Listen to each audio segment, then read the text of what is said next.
Municipal నిధులను ప్రత్యేకంగా నిధులు అన్నట్లు చెప్పుకోవడం కాంగ్రెస్ నాయకులకు సిగ్గుచేటని బీఆర్ఎస్ నేతలు ఆగ్రహాన్ని వ్యక్తం చేశారు. ఎమ్మెల్యేపై అనుచిత వ్యాఖ్యలు చేసిన రాజకీయ భవిష్యత్తును రక్షించుకోవాలని చూస్తే ప్రజలు నంబరని హెచ్చరించారు. మున్సిపల్ అభివృద్ధిని తమ క్రెడిట్ గా చూపడం తప్పని, ప్రజలను తప్పుదారి పట్టించడాన్ని సహించబోమని మాజీ చైర్మన్ సన్న శ్రీశైలం యాదవ్ విలేకరుల సమావేశంలో మండిపడ్డారు. కౌన్సిలర్లు కుత్బుల్లాపూర్లో ఉన్నటువంటి కాంగ్రెస్ నాయకులు మరి వాళ్ళు ఏం చెప్పుకుంటా ఉన్నారంటే, మేము ఈరోజు 12 కోట్లతోటి అభివృద్ధి చేస్తున్నామని చెప్పి ఓ మాటలు చెప్తా ఉన్నారు. కానీ వాస్తవంగా చెప్పాలంటే గతంలో మా పాలక వర్గం ఉన్నప్పుడు మా కౌన్సిలర్లు మేమందరం కూడా అది తీర్మానాలు చేసి అప్పుడే మేము కూడా ఈ యొక్క శాంక్షన్లు కూడా చెప్పడం జరిగింది.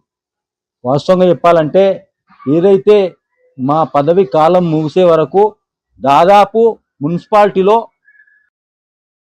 సంబంధించినటువంటి ఏదైతే రిజిస్ట్రేషన్ ద్వారా మరి ఏదైతే ఏదైతే ఉందో ఒక 35 కోట్లు మున్సిపాలిటీకి రావడం జరిగింది.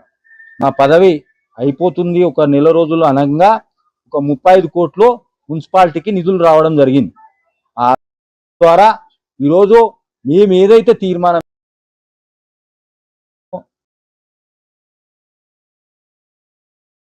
ఈరోజు యొక్క కాంగ్రెస్ నాయకులు అవాకులు చెవాకులు మాట్లాడుకుంటూ మరి ఏవేవో మాట్లాడుతూ ఉన్నారు.